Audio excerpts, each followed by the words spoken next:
कवितेचे नाव तुझ्या माझ्या संसाराला आणि काय हवं. झी मराठीवरील मालिका तुझ्या माझ्या संसाराला आणि काय हवं या पात्रांवर केलेली ही छोटीशी कविता. तुझ्या माझ्या संसाराला आणि काय हवं.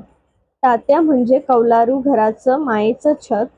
निर्णय घेण्याआधी विचारलं जातं सर्वांचं मत. बयोबाई म्हणजे शेणाने लिंपलेल्या मजबूत भिंती. प्रसंगी कणखर तर कधी मधाळ त्यांची वाणी. आप्पा म्हणजे एक यशस्वी शेतकऱ्याची कहाणी. भावनिक होऊन कधी कधी अश्रूंचे पाट वाहणारी. मोठ्या बाई म्हणजे प्रेमळ भोळेपणाचं दुसरं नाव. मुळमुळू रडून देवासमोर सदैव जोडते ती हात. दुमण्या म्हणजे एक अवखळ पण हुशार बाळ. त्याच्या प्रश्नांना उत्तर देता देता आठवे कर्दनकाळ. नमा म्हणजे अबोल व्यक्तिमत्व, खूप काही बोलणारं, योग्य वेळी हातवारे करून खरं काय ते सांगणारं. ताई काकी म्हणजे मनात काही न ठेवणारी, जे काही असेल ते धडक हजार जबाबीपणे बोलणारी. बापू काका म्हणजे मनात ठेवून विचार करत बसेल, कोणाच्याही गोड बोलण्याला अगदी सहज भुलेल. पल्लू काकी म्हणजे सिरियलच्या एपिसोडमध्ये रमणारी, आई होण्यासाठी इच्छुक असलेली, अभ्यासात रस नाही.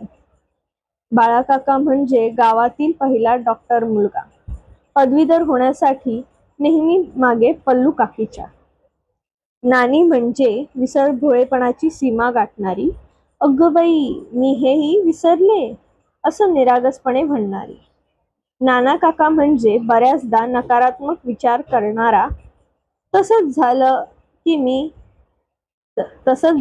की मग मी बोललो होतो ना, तसंच झालं म्हणणारा. राधाक्का म्हणजे जरा शिष्टप्रिय पण प्रेमळही तितकीच. ओरिजिनल देशमुख असल्याचा अभिमान तिला भारीच. अर्चना वहिनी म्हणजे देशमुखांच्या कर्तबगार सुनांपैकी एक. चेहऱ्यावरील गोडव्याप्रमाणे तिला बनवता येतो छान केक. सुहास म्हणजे शांत आणि आज्ञाधारक मुलगा, कृषी अध्यापक असूनही कवितेची गोडी त्याला. अदिती म्हणजे आपल्याच्या प्रेमासाठी आसुसलेली मुलगी. देशमुखांच्या नव्या सुनेला दिलं मानाचं सोन्याचं पान तात्यांनी. सिद्धार्थ म्हणजे कधीही न सुटणारं चुकलेलं कोडं. गवसेल का त्याला त्याची चूक दाखवेल रूप बदललेलं. कविता कशी वाटली हे नक्की कळवा. आणि तुम्ही ही झी मराठीवरील सिरियल पाहत होतात का आणि तुम्हाला ती कशी वाटली हेही नक्की कळवायला विसरू नका. चला तर मग भेटूया उद्या.